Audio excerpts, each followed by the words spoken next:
Age doesn't matter. Ika nga sa kasabihan ng lahat. At ganito ang magiging takbo na mapapakinggan nating kwento sa araw na ito. Tuwagin na lamang natin sa pangalang JM ang bida sa kwento natin ngayong araw. 25 taong gulang, single, at wala pa talaga sa bokabularyo niya ang paghahanap ng mapapangasawa. Nag-iisa siyang anak at ang kanyang tatay naman ay biyudo na. Namatay kasi ang mama ni JM sa sakit na leukemia noong 8 taong gulang pa lamang siya. Nasa 52 taong gulang naman ang edad ng papa niya. Pinagsikapan siyang buhay mag-isa ng ama at siguraduhin makakapagtapos siya ng pag-aaral. Hindi na rin nag-asawa pa ang papa ni JM dahil sa pinangahawakang pangako sa mama niya na hindi ito maghahanap ng iba o hindi niya ipagpapalit ang pag-ibig para sa mama niya kahit hanggang kamatayan pa. "Good morning, Papa!" Bati ni JM nang lumabas siya ng kwarto nang nakagayak na rin para pumasok sa trabaho. Naabutan niya ang ama na inihahanda ang agahan nila. Ang papa niya ang madalas nagluluto sa bahay dahil sa totoo lang hindi maalam gaano sa pagluluto si JM. Hindi na rin niya pinagtatrabaho pa ang kanyang papa. Mula na makatapos siya ng pag-aaral ay naghanap agad si JM na magandang trabaho. Mapalad naman siya nakahanap dahil sa magandang background niya sa school. Ngayon ay isa na siyang manager sa company na pinapasukan niya. At pagmamanage ng mga condominium at hotel ang inaasikaso ng company nila. Magaling si JM pagdating sa pakikipag-usap sa mga nagiging customer nila, kaya naman mabilis din siyang na-promote sa pagiging manager noon. Madalas siyang hinihikayat ng papa niya na maghanap ng girlfriend kasi daw ay gusto na rin itong magkaapo sa kanya bago daw sana ito pumanaw. Pero gaya ng paulit-ulit na dinadahilan ni JM sa papa niya ay hindi pa talaga siya handa. Hanggang sa nagulat na lang ang papa Danny niya isang araw na mag-uwi si JM ng babae sa bahay nila. Nakilala ni JM si Mila dahil naging client niya ito. Nasa 50 years old na ang babaeng si Mila, 2 taon lang ang tanda ng papa niya dito. "Hi Papa, nakauwi na po ako." Bati ni JM pagkapasok nila ng bahay kasama niyang babae na si Mila. Napatayo ang papa Danny niya sa gulat nang makita ang kasamang babae ni JM. Nagmamano pa sana ang babae pero umatras ang papa niya at natawa naman na bahagya si JM pero di niya talaga pinahalata. Siya nga po pala Papa, si Mila, girlfriend ko." Pagpapakilala niya sa babaeng kasama na kinalaki ng mata ng papa niya at nabilaukan pa sa iniinom nitong tubig. Sorry, nasamid ako. Ikaw naman kasi anak, ang lakas lagi ng tama mo." "Oo na, kunwari di ko alam na isa na naman ito sa mga prank mo. Sige, sasakyan na lang kita. Kala mo Pag-aakalang wika ng papa Danny niya. "Papa, hindi po ako nagpa-prank. Girlfriend ko po talaga si Mila." Muling paliwanag ni JM. Natawa muli ang papa niya dahil sa nasanay ni ito sa mga prank niya. Madalas kasing i-prank ni JM ang papa Danny niya bilang paglalambing o banding nila mag-ama. Sige. Maupo ka iha at maghahanda ako ng merienda niyo ha." Tulad ng papa niya na natatawa pa rin sa nangyayari. "Anak, halika muna sa kusina at ako'y tulungan mo muna." Tawag ng papa niya sa kanya na alam naman agad ni JM kung ano ang pag-uusapan nila mag-ama. Sumunod naman siya sa kusina at doon ay kinumpronta niya ang kanyang ama. "Sigurado ka bang hindi ito isang prank anak? Kasi nakakagulat to. Pero sigurado naman akong isa na naman ito sa mga prank mo." Paniguradong tanong ng papa niya sa kanya. "Papa, sinabi ko na nga po na hindi ito prank. Girlfriend ko pa talaga si Mila. Minsan lang ako magseryoso at sa pagkakataong ito, Papa, ay seryoso po ako." Wika ni JM. Napansin ni JM na tila kumunot ang noo ng papa niya sa sinabi niya. Hindi pa din ito makapaniwala. Dahil halos parang nanay na ni JM ang ipinakilalang girlfriend nito. "Anak, malabo na ba mata mo? Baka gusto mo samahan kita magpa-check up. Pa-check up natin yan. Turan ng kanyang papa. Papa. Ano ba? Hindi malabo ang mata ko at hindi ako nahihibang, okay? So please lang po. Accept my decision and respect naman po sa girlfriend ko. Wika ni JM. Ano ka ba naman, JM? Halos parang nanay mo na yan eh. Anak naman, paano mo ako mabibigyan ng apo sa kanya eh? Kita mo naman, mas tuyot pa ata yan sa akin eh. Naiinis sa parinig ng Papa Danny niya. Papa naman, hinaan mo naman boses mo. Nakakahiya kay Mila. Ani ni JM. Nakakahiya? Aba anak, dapat siya ang mahiya sa'yo. Dahil ang laki ng agwat ng edad niyo sa'yo. Anak naman, huwag mo naman sayangan ng lahi natin. Ang gwapo mo. Tapos sa halos kaedad ko lang, ikaw magkakagusto? Hindi ako papayag sa lintik na trip mo na yan. Galit na turan ng papa niya. Nagtalo sila mag-ama pero dahil sa pagpupumilit ni JM ay wala itong nagawa pa at sa huli ay tinanggap ng papa niya ang desisyon niya. Napagtanto ni JM na mahal talaga siya ng papa niya dahil sa noon pa man ay lagi na ito nakasupport sa kung saan siya masaya. Isang araw ay nagkaroon si JM ng business trip sa Cebu at 2 weeks siya doon mag-i-stay. Kinausap niya ang papa niya na iwan niya muna si Mila sa bahay nila. Hindi sana payag ang papa niya, ngunit hindi rin naman niya matitiis ang papa niya.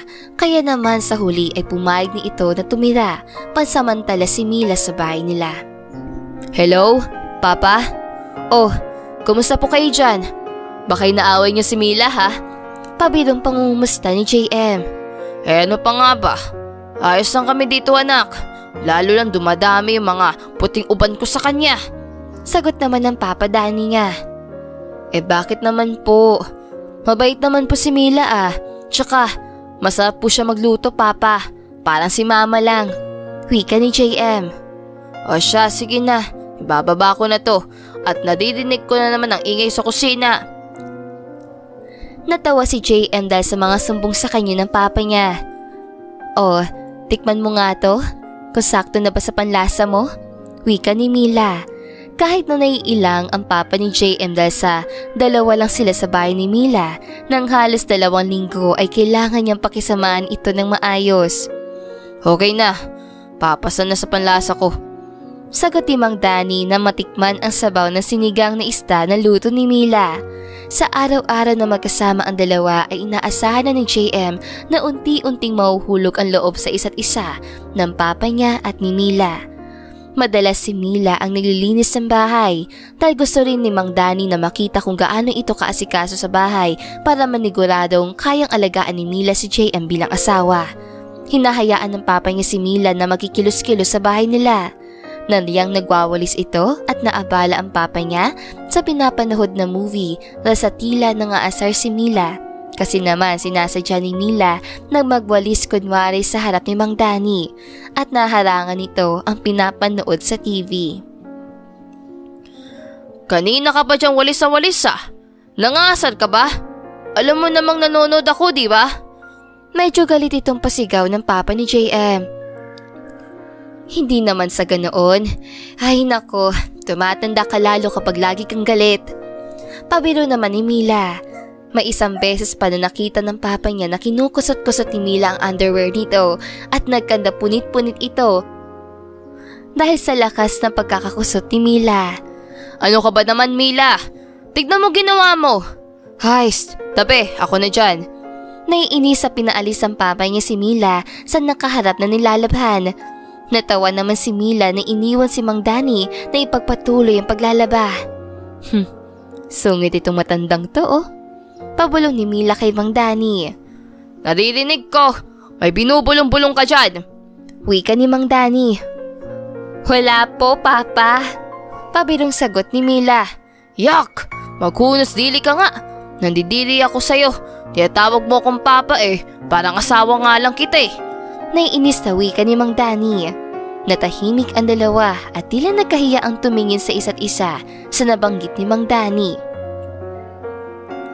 Isang araw ay sumama ang pakiramdam ni Mang Danny. Maghapon siyang nakahiga sa kwarto niya. Wala naman siyang pagpipilian kundi hayaang asikasuhin siya ni Mila. Pumasok si Mila, dala-dala ang maliit na bantya na may lamang maligamgam na tubig at bimpo.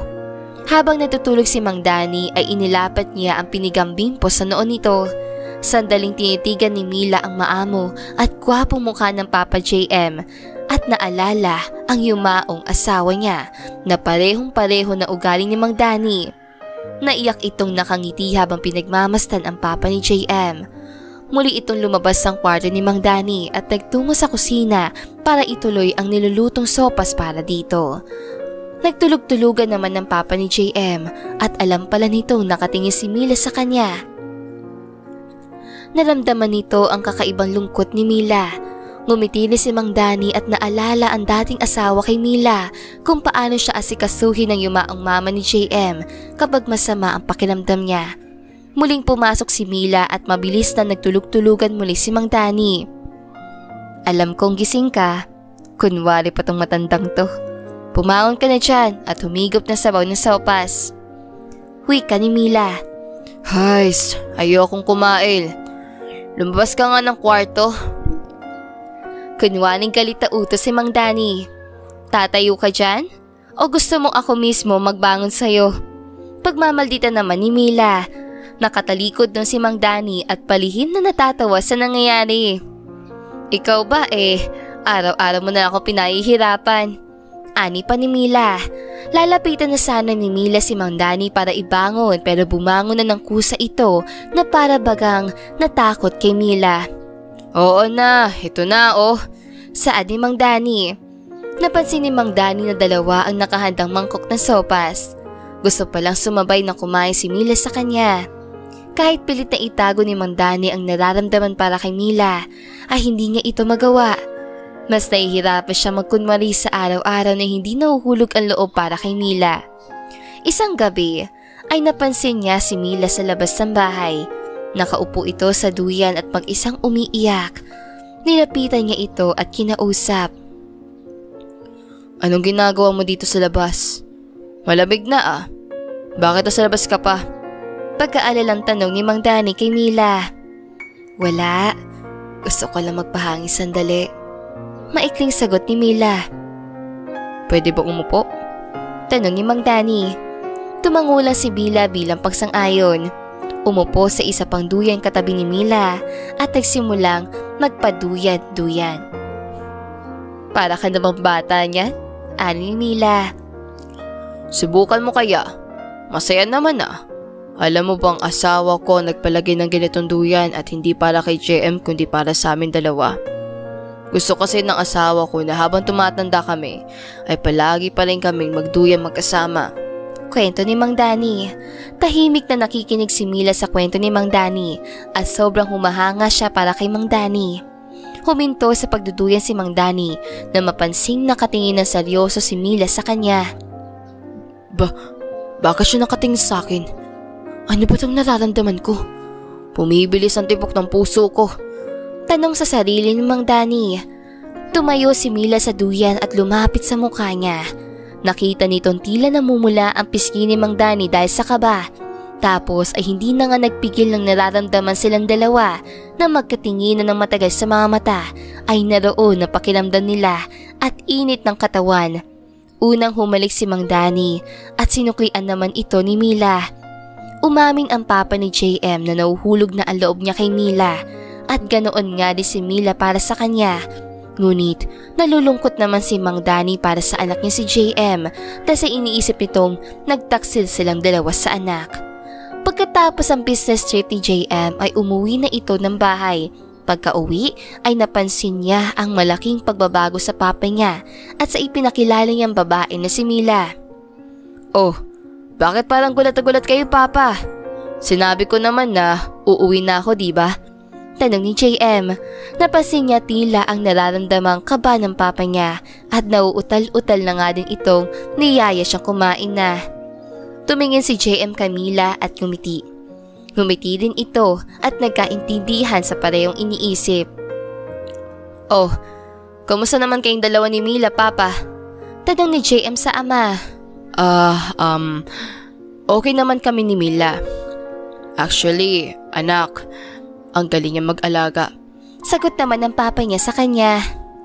Ngumiti lang si James sa kanilang dalawa at hinintay ang papa niya magsabi sa kanya ng totoong nararamdaman nito para kay Mila hanggang sa naglakas loob na nga umamin si Mang Danny sa anak. Anak, hagbusala akong kasuklaman bilang ama mo. Anak, patawarin mo si papa. Hindi ko sinasadya, anak. Sinubukan ko naman pigilan ang nararamdaman ko pero anak, patawarin mo ko.